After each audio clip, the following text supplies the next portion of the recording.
बहू का चक्कर।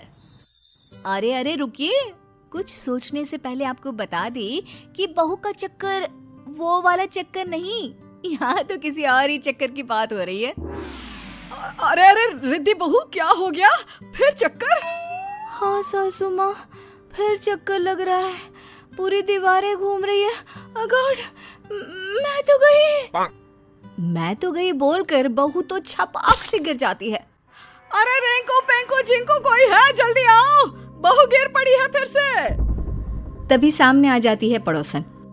हाय रे, बधाई हो रिंकू पिंकू चिंकू की माँ, बहू पेट से है, दादी बनने वाली हो क्या?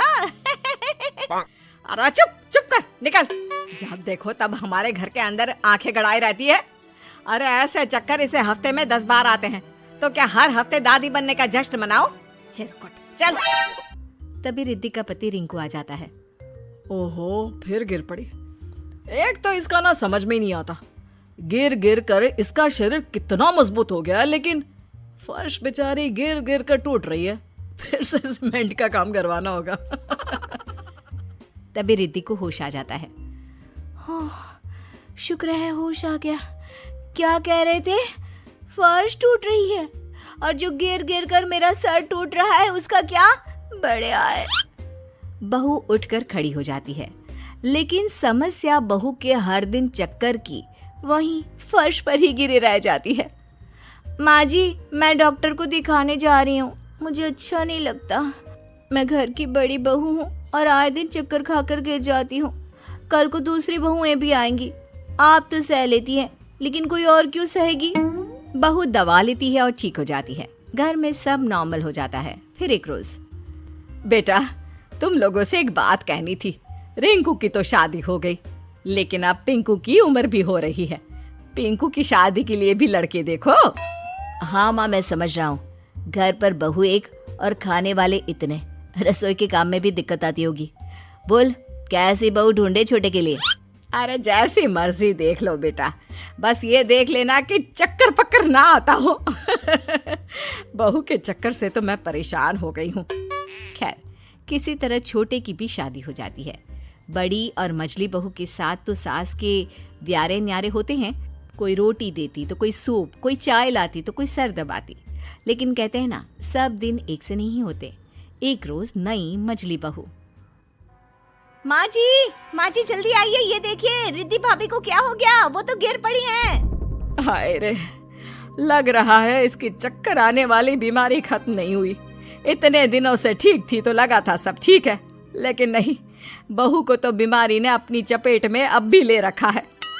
माँ रिद्धि को चक्कर आया और वो गिर पड़ी। अब छोटी शीतल को क्या बोलूं मैं? अरे बोल दे कुछ नहीं, चूहा देखकर डर गई। मैं डॉक्टर को बुलाती हूँ। तभी छोटी बहू सास से पूछती है, सासू माँ, वो रिद्धि भाभी को क्या हो गया? अचानक धम से गिर गई। अभी तो मैं सुबह का खाना बनाकर हटी हूँ, शाम की उनकी बारी थी, अब वो अचानक से बीमार हो गई। तभी छोटी बहू की माँ आती है। अरे क्या हो गया बड़ी बहू को? लगता है सास का प्रेशर है, बेचारी सह नहीं पा रही है। अरे क्या प्रेशर है? कोई प्रेशर नहीं है। वो तो बहू को बीमारी थी, हम लोगों को शादी से पहले बताया नहीं उसकी माँ ने। देखिए, आपकी बेटी को भी कोई बीमारी शिमारी हो ना तो बता दीजिए। वो क्या है ना, अब हिम्मत नहीं रही बहुओं के नखरे उठाने की। अरे उन्होंने आपको नहीं बताया तो कम से कम आप हम लोगों को तो बता देती। अब ये बताओ कि इतने सारे लोगों का काम क्या मेरी बेटी अकेले करेगी दोनों वक्त का? चल बेटी मायके। चल बेटी, अरे स्कूल में दाखिला नहीं कराया है बेटी का, शादी की है, ससुराल है, यहाँ से ऐसे लेकर नहीं जा सकते अपनी बेटी को। अरे तो क्या करूं, बेटी को रोटी बनाने की मशीन बनाकर यहीं छोड़ जाऊं? भरा पूरा परिवार, सास बुढ़िया जेठानी को चक्कर की बीमारी, ना जी ना। चल बिटिया। छोटी का पति कहता है, अरे कैसी बात कर रही है सासू माँ, अभी तो शादी हुई है हमारी, इतनी जल्दी बीवी को लेकर क्यों जा रही हैं? तो क्या करे मेरी अम्मा, मेरे साथ रसोई में कौन काम करेगा? ना जी ना, मेरे बस की नहीं है। छोटी बहू तो माँ के साथ निकल जाती है। अब रह जाती है बड़ी बहू। बड़ी बहू को जब होश आता है तो वो देखती है कि सभी उसके आसपास खड़े होते हैं। क्या हो गया? सब ठीक तो है ना? हाँ हाँ, घर खराब करके पूछ रही है सब ठीक तो है ना? अरे हो क्या जाता है तुझे? क्यों नहीं दिखा देती डॉक्टर को? अरे भाभी, ये ऐसी बीमारी थी तो शादी नहीं करनी चाहिए थी ना आपको भाई से। आपकी हालत देखकर मेरी बीवी भी चली गई। चली गई? हालत मेरी खराब थी तो वो क्यों चली गई? अरे मैं ही चली जाती हूँ मायके। हाँ हाँ, तू जा जा, तू यही सही रहेगा। भाभी, आप आए दिन बेड पर रहेंगी, फिर वो कैसे घर का सारा काम अकेली करेगी? इसीलिए उसकी माँ उसे ले गई। ओह, ये बात है। मेरी बीमारी के कारण आप लोग परेशान हो ना। वैसे मैं अभी का खाना तो जल्द से बना देती हूँ, सुबह चली जाऊंगी मायके। चक्कर खाकर गिरी बहू अब खड़ी हो जाती है, घर का सारा काम करके खाना बनाती है, सबको गर्मा गर्म खाना खिलाती है और फिर बहू बस कर, अभी अभी बिस्तर से उठी है, फिर गिरने का इरादा है क्या? हाँ रिद्धि, रहने दो, इतना काम मत करो। अरे नहीं नहीं, मैं नहीं तो कौन करेगा? देवरानी को तो आए कुछ दिन ही हुए थे, लेकिन मैं ही तो सबका ध्यान रख रही थी। चाहे जो भी हो, तबीयत कितनी भी खराब रही हो मेरी, लेकिन आज एक बात तो समझ गई कि। ये बोलकर बहू चुप हो जाती है।